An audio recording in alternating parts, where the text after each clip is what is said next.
अब हम आते हैं साक्षरता और संस्कृति पर।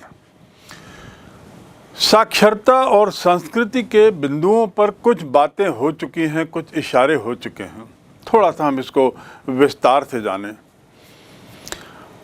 प्रयास ये है कि इस अध्याय में रोमन सभ्यता के हर पहलुओं के बारे में थोड़ा थोड़ा जरूर जान लें, और उसी परिप्रेक्ष्य में हम चलते हैं साक्षरता की बात करने और उसके संस्कृति की बात करने। इस साम्राज्य की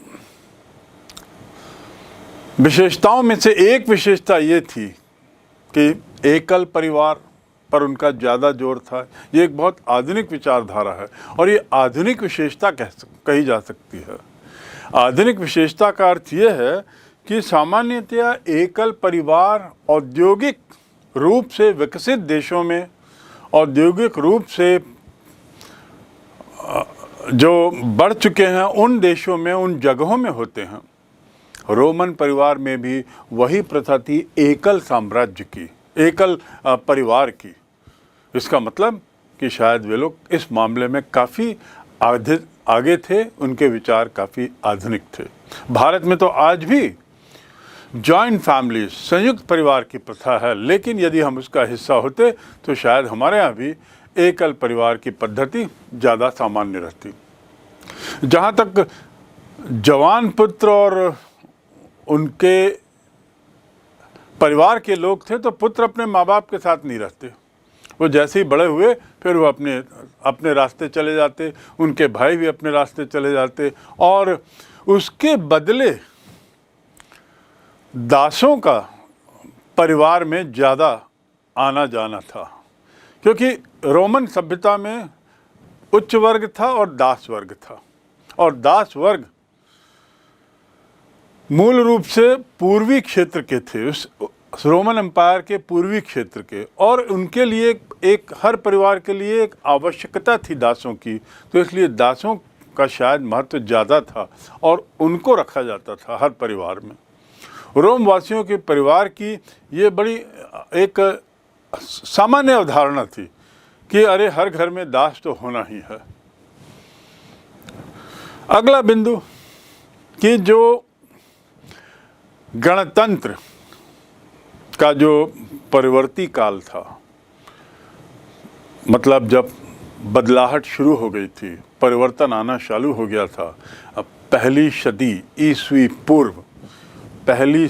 ईस्वी पूर्व में जो बदलाहट शुरू हुई थी, उस समय तक जो विवाह था, विवाह का रूप ऐसा था कि पत्नी अपनी पति की संपत्ति नहीं देती थी। पत्नी की संपत्ति पत्नी की ही रहती थी, पति की नहीं रहती थी। और इस प्रकार रोम की महिलाओं का अपनी संपत्ति पर कानूनी अधिकार था। ये भी एक बहुत आधुनिक विचारधारा है, और ये आधुनिक विचारधारा का आज से 2000 वर्ष पूर्व के साम्राज्य में होना इस बात का परिचायक है कि रोमन साम्राज्य अपनी विचारों आदि में बहुत आगे था। संपत्ति में कानूनी प्रावधान के बाद हम ये भी जानें कि जो पति की संपत्ति होती थी उस पर भी उसका कुछ अधिकार होता था, और साथ में उसको वैधिक स्वतंत्रता थी। वैधिक स्वतंत्रता मतलब कानूनी रूप से वह स्वतंत्र थी। तलाक आदि के मामले में भी आपको पहले मैंने बताया कि तलाक सरल था। पति द्वारा पत्नी को तलाक या पत्नी द्वारा पति को तलाक केवल विवाह भंग होने की सूचना से हो जाता था। ये तो बहुत ही आधुनिक परिवार की कल्पना है। आज जो पश्चिमी देश में इतना सामान्य हो चुका है तलाक, ये पद्धति उस समय रोमन सभ्यता में थी, आज से 2000 वर्ष पूर्व। ये भी एक बड़ी रोचक बात है। तो विवाह और तलाक दोनों ही सरल थे, कोई खास मुद्दे नहीं थे। विवाह की उम्र की बात करें तो देखिए, आज भारत में बाल विवाह भी अभी भी बहुत प्रचलित है, यद्यपि वो गैर कानूनी है। कानूनी प्रावधान संवैधानिक तरीक़ों से इस पर काफ़ी लगाई गई है, लेकिन फिर भी हम उतने सफल नहीं हो पाए हैं। दूसरी ओर आज से 2000 वर्ष पूर्व की रोमन सभ्यता में पुरुषों की आयु 28-30 और महिलाओं की आयु लगभग 22-23 के आसपास होती थी। 22-23 वर्ष की उम्र में महिलाओं का विवाह होता था, लड़कियों का विवाह होता था, और 28-29 या 30-32 के आसपास पुरुषों का विवाह होता था। वो आज भी यही विवाह के वर्ष सही वैवाहिक वर्ष माने जाते हैं विश्व में भी, और भारत भी इस दिशा में अग्रसर है। भारत में आप देखेंगे कि यद्यपि विवाह की उम्र पुरुषों के लिए 21 वर्ष है, लड़कियों के लिए 18 वर्ष है, अब प्रावधान बनाने की तैयारी है कि विवाह के वर्ष को बढ़ाया जाए, लेकिन ये कानूनी प्रावधान अब होगा लागू, और जब होगा समय बताएगा। लेकिन फिर भी सामान्यतः देखा जा रहा है कि भारत में पढ़े लिखे वर्ग के लोग, मध्यम श्रेणी के लोग और जो लोग नौकरी चाकरी कर रहे हैं, वे लोग 27-28 वर्ष की उम्र में विवाह कर रहे हैं। लेकिन रोमन सभ्यता में आज से 2000 वर्ष पूर्व इस प्रथा का होना, इस विश्वास का होना, ये स्वयं में एक आँख खोलने वाली बात है। लड़का लड़की के बीच जो आयु का अंतर रहता था वो थोड़ा अच्छा रहता था, थोड़ा ज़्यादा रहता था। परिवार की रजामंदी से ही विवाह होते थे, लेकिन पतियों का अधिकार जो है वो पत्नियों पर बहुत बना रहता था। वे अपने पत्नियों पर हावी रहते थे। आगे कुछ और बातें हम बताएंगे, हावी किस तरीके से रहते थे। पत्नी अपने पति के मातहत थी। पति का पत्नी पे अधिकार और उनका हावी होना। बिशप, कैथोलिक बिशप जो थे ऑगस्टीन, उन्होंने तो अपना जीवन जो साउथ अफ्रीका में, उत्तरी अफ्रीका में बिताया है। आप नक्शे में देखेंगे कि जो पूरा उत्तरी अफ्रीका का क्षेत्र था वो रोमन साम्राज्य का हिस्सा था, यानी मेडिटेरेनियन सी के ठीक नीचे का जो लंबा हिस्सा है उत्तरी अफ्रीका का, वो रोमन साम्राज्य का हिस्सा था। और वहाँ की बात करते हुए बिशप ऑगस्टीन का कहना है कि उनकी जो खुद की माँ थी उसकी पिटाई उसके पिताजी करते थे बहुत, यानी पिताजी को अधिकार था कि वो माँ की पिटाई कर सकें, बच्चों की पिटाई कर सकें, और शरीर में पिटाई के बहुत से निशान थे। छोटे बड़े सभी शहरों में जो औरतें होती थीं वे पिटाई का निशान जब तक बताती थी उनके शरीर में दिखाई देता था। तो यानी पिता का बहुत ज़्यादा दबदबा था परिवार में, और पिता का अपनी संतानों पर भी काफ़ी नियंत्रण होता था। और हो सकता है शायद इस कठोर नियंत्रण का ही परिणाम कि बड़े होने पर तुरंत बच्चे दूसरी जगह चले जाते थे और एकल परिवार के रूप में माँ बाप बच जाते थे और दास साथ में रहते थे। तो इस तरह हम कह सकते हैं कि ईसाई सभ्यता में या तत्कालीन रोमन सभ्यता में कई विचार ऐसे थे जो आधुनिक हैं। चलिए कुछ और उदाहरणों की ओर बढ़ते हैं। जो रोमन सभ्यता कितनी विकसित थी या रोमन सभ्यता कितनी आधुनिक थी, इस बात की ओर इशारा करते हैं, और साथ ही ये भी बताते हैं कि रोमन सभ्यता की कुछ बुराइयां थीं। उदाहरण के लिए कई बार ऐसी घटनाएं सामने आई हैं, उसके उदाहरण मिले हैं, जिसमें बच्चों को, अवांछित बच्चों को मार दिया जाता था। अवांछित बच्चे यानी गैर कानूनी, विवाह पूर्व जो ऐसे बच्चों का जन्म हो जाता है उन्हें मार दिया जाता था, और उनको कोई कानूनी अधिकार भी नहीं थे। यानी हम कह सकते हैं कि रोमन साम्राज्य में सामाजिक क्षेत्र में पुरुषों का दबाव था।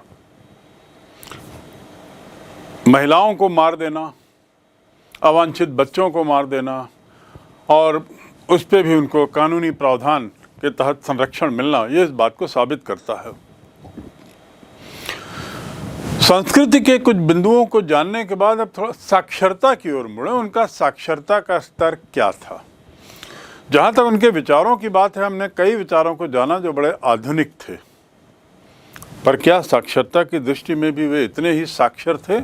पूर्ण साक्षरता थी? ये तो ठीक से नहीं कहा जा सकता। हाँ, लेकिन इतना जानकारी जरूर मिली है विभिन्न स्रोतों से, विभिन्न खुदाइयों से, उत्खनन से और अन्य सूत्रों से कि जो साक्षरता का स्तर था वह काम चलाऊ था, क्योंकि जो साम्राज्य इतना विस्तृत था, उसमें इतनी अलग अलग संस्कृतियों का प्रभाव था, अलग अलग भाषाओं का प्रभाव था कि सब जगह की शिक्षा पद्धति जो थी वो अलग अलग थी।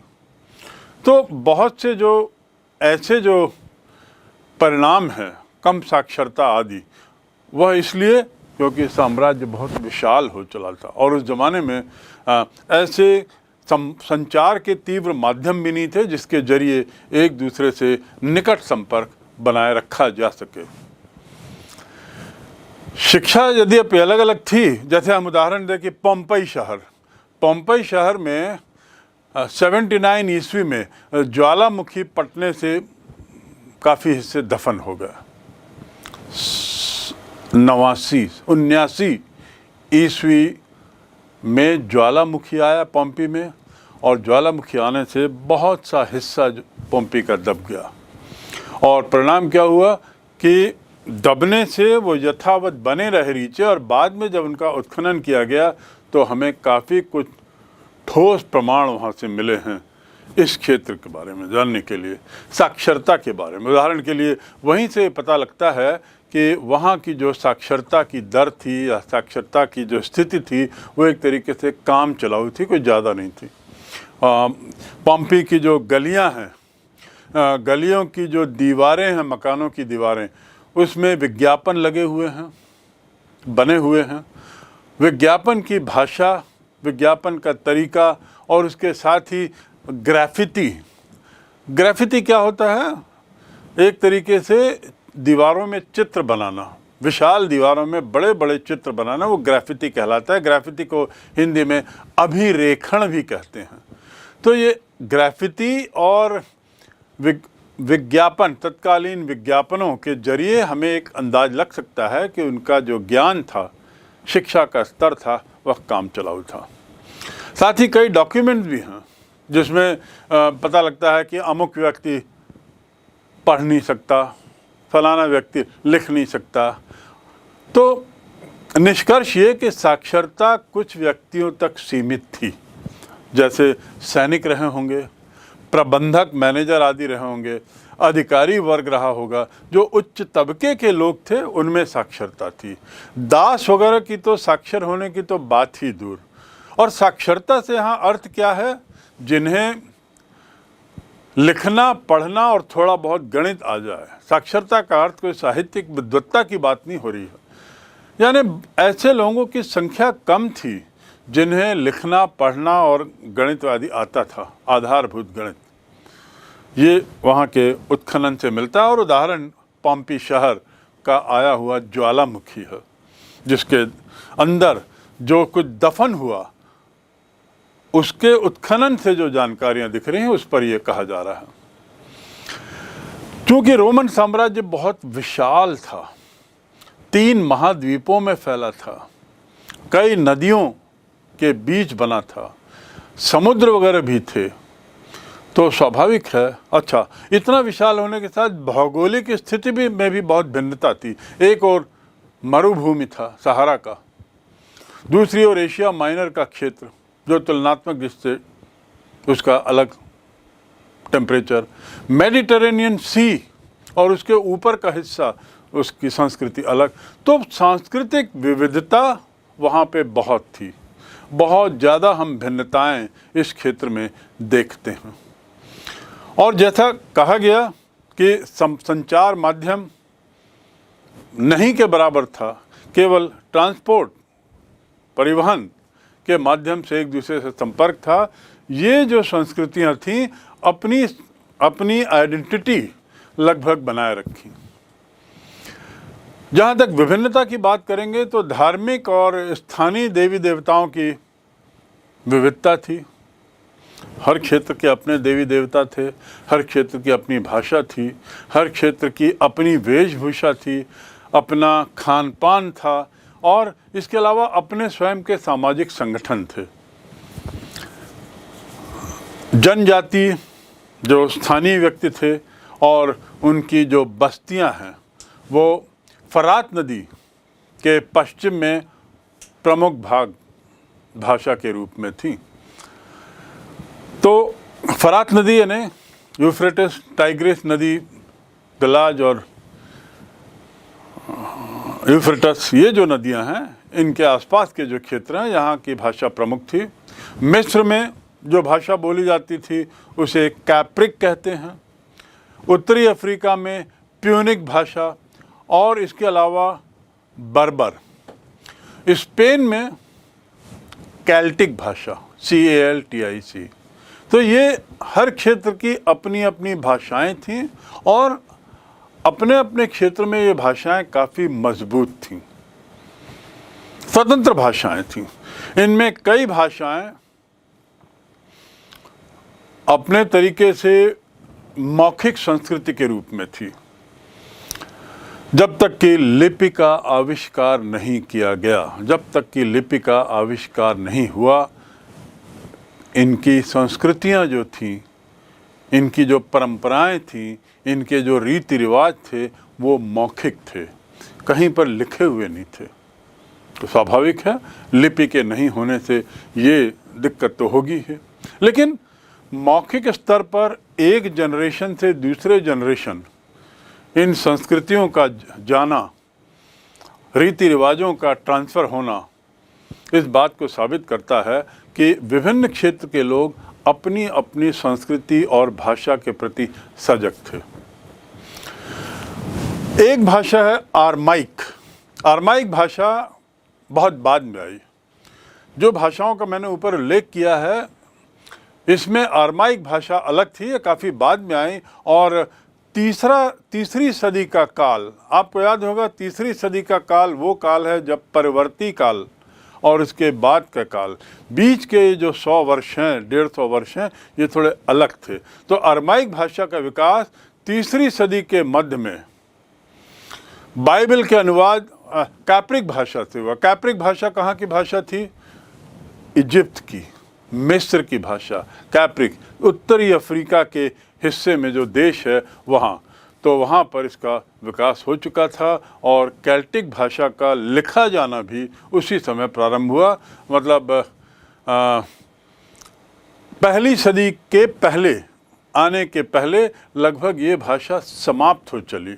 अब ये जो भाषाएं जो हैं, जैसे केल्टिक भाषा और इसके बाद कैप्रिक भाषा, ये भाषाएं अरमाइक भाषा के आने से लुप्त प्राय होने लगी और अरमाइक भाषा का प्रादुर्भाव बढ़ने लगा। इसका स्वाभाविक है इन भाषाओं की तुलना में जिसका जिक्र किया गया है, ये वाली भाषा जो थी वह बाद में आई।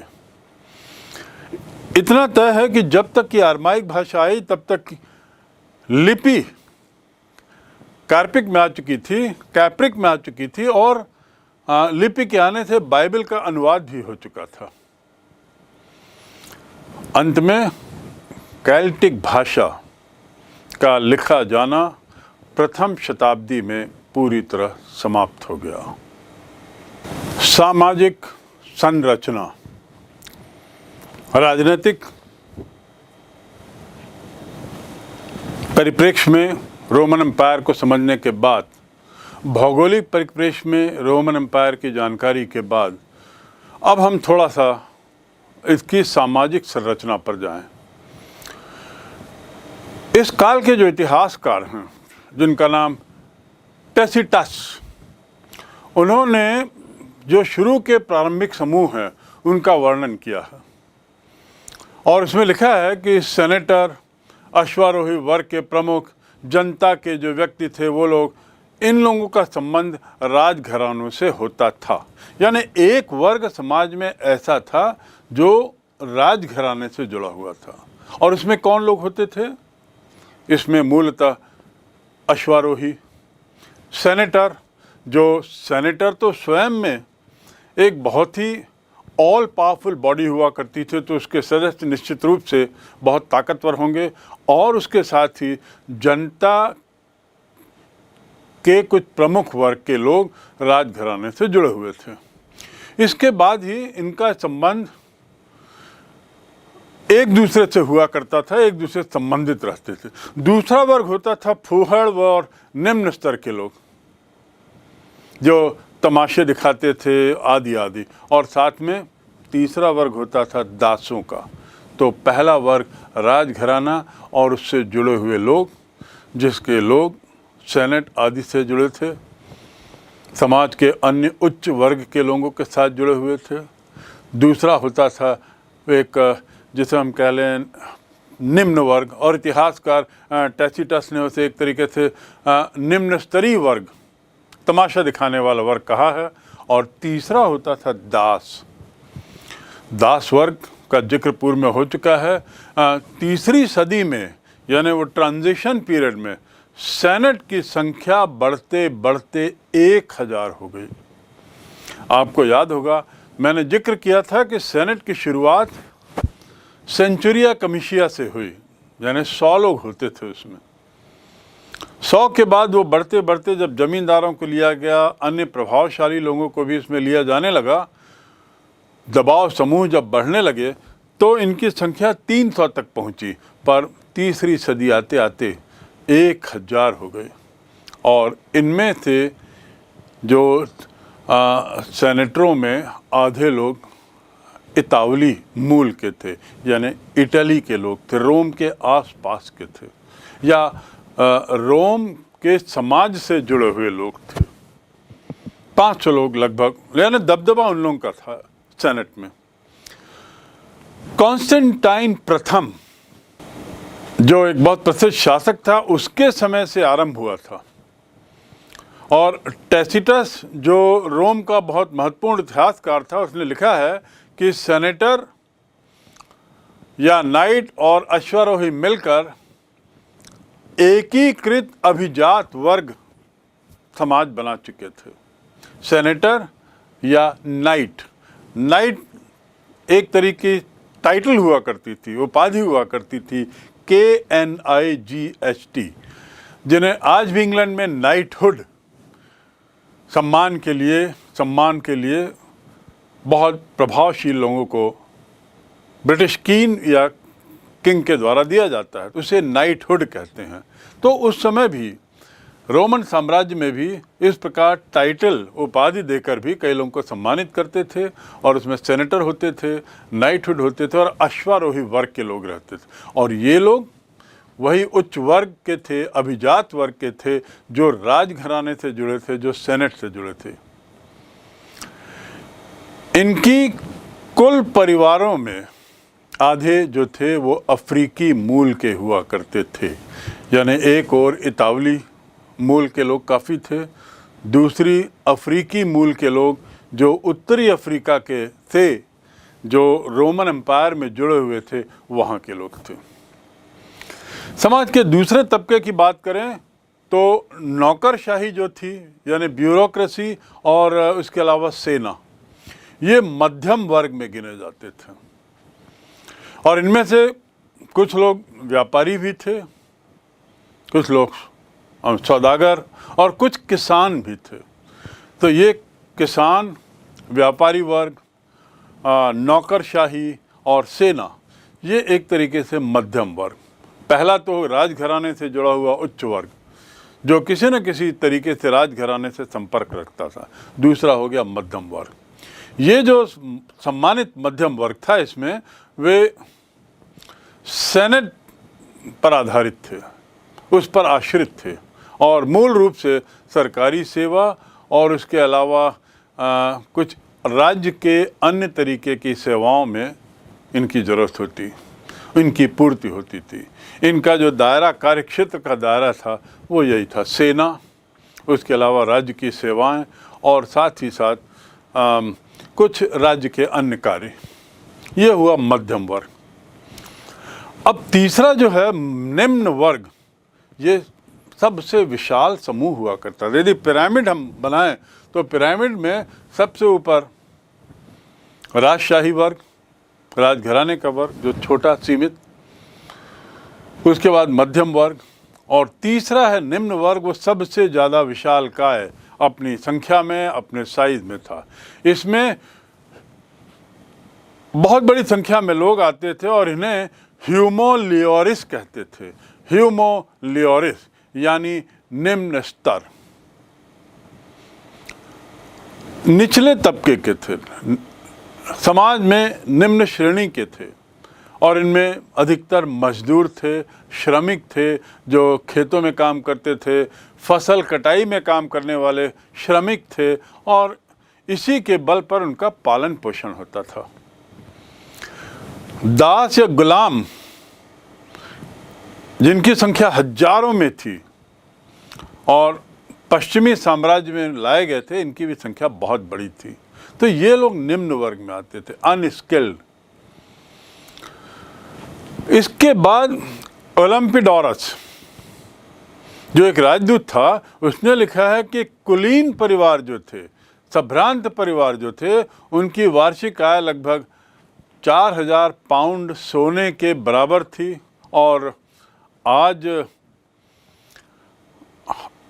ये जानकारी इसके द्वारा दी गई है कि जो उपज है वह उपभोग से सीधा करते थे।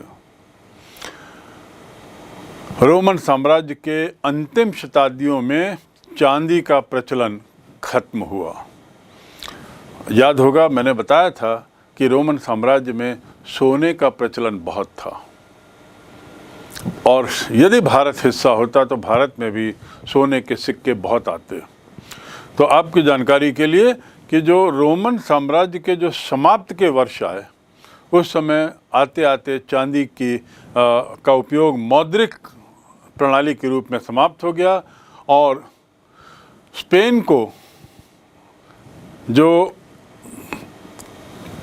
खानों से चांदी मिलती थी वो बंद हो गई थी, और स्पेन जो इस साम्राज्य का हिस्सा था वह सिक्के बनाने के लिए जाना जाता था। अब चूंकि चांदी मिलना बंद हो गया, सिक्के मिलने बंद हो गए, और सरकार के पास अब चांदी बिल्कुल ही नहीं रह गई। वो कि वह इतनी चांदी नहीं रह गई कि वो उससे मुद्रा तैयार करे। रोमन साम्राज्य के अंतिम सदियों में जहां चांदी के सिक्के कम हो गए, न्यूनतम हो गए, ऐसे ही नौकरशाही वर्ग की यदि बात करें तो अपने अंतिम शताब्दियों में नौकरशाही काफ़ी धनी हो चुके थे, और उनके धनी होने का एक कारण ये भी था कि उन्हें जो वेतन मिलता था वह वेतन एक तरीके से सोने के मुद्रा के रूप में मिलता था, सोने के रूप में मिलता था। तो यहाँ से हम देखते हैं कि संभवतः नौकरशाही धीरे धीरे अपनी धनाढ्यता के कारण हावी होने लगती है। और ये बात कब की है? रोमन साम्राज्य के अंतिम दशकों की, अंतिम शताब्दियों की। जैसे आज ज़मीन का शौक़ है लोगों को खरीदने का, यही शौक़ उस समय भी था, और जो उच्च तबके के जो लोग थे, जिसमें उच्च अधिकारी होते थे, सैन्य अधिकारी होते थे, और न्याय व्यवस्था से जुड़े हुए लोग थे, वे लोग अपनी आमदनी से ज़मीन खरीदते थे। इसके साथ ही लूट खसोट और लालच के लिए भी ये लोग जाने जाते थे। दूसरे शब्दों में, रोमन साम्राज्य के समाप्ति के शताब्दियों में उच्च वर्ग का जो दबदबा था वह बढ़ता गया, और उसके साथ साथ उसका दुरुपयोग भी बढ़ता गया। लूट खसोट, उस तत्कालीन इतिहासकार ने कहा है कि न्याय व्यवस्था में भी ये गड़बड़ियाँ दिखाई देने लगी। हालांकि सरकार ने समय समय पर इस पर हस्तक्षेप, इस पर नियंत्रण, इस पर अपनी कठोरता लाने की कोशिश की, लेकिन जो भ्रष्ट कारनामे जो बारंबार आ रहे थे सामने, उस पर अंकुश नहीं लगाया जा सका, और पूर्णतः अंकुश लगाना संभव ही नहीं था, क्योंकि साम्राज्य का विस्तार क्षेत्र यदि आप देखें तो बहुत विस्तृत है, और एक केंद्र से, चाहे वो प्रांतीय राजधानियों से ही क्यों न हो, ये उस समय कठिन था कि इस पर पूरी निरंकुशता से नियंत्रण पाया जा सके और भ्रष्टाचार, दुरुपयोग, शक्ति का दुरुपयोग समय के साथ साथ बढ़ते ही गया। अब हम थोड़ा और वापस रोमन साम्राज्य के नक्शे की ओर जाएं और एक तरीके से जिसे हम कहते हैं पुनरावृत्ति, संक्षिप्त में थोड़ा सा रिकैपिचुलेशन करें। इसका जो केंद्र है, आप देखेंगे कि अटलांटिक महासागर एक तरफ और एक जगह लिखा हुआ है दमिश्क। इतने लंबे क्षेत्र के बीच में कहीं पर ये रोमन साम्राज्य है। भूमध्य सागर आपको दिखाई दे रहा है। इस भूमध्य सागर के चारों ओर रोमन साम्राज्य स्थित था और भूमध्य सागर के चारों ओर स्थित होने का परिणाम ये कि रोमन साम्राज्य 3 महाद्वीपों से जुड़ा था। ऊपर में, उत्तर में यूरोप, पूर्व में एशिया, जहाँ पर आप देखेंगे एंटियोक, किस्तिनतुनिया और इसके अलावा दमिश्क, ये सब लिखा हुआ आ रहा है।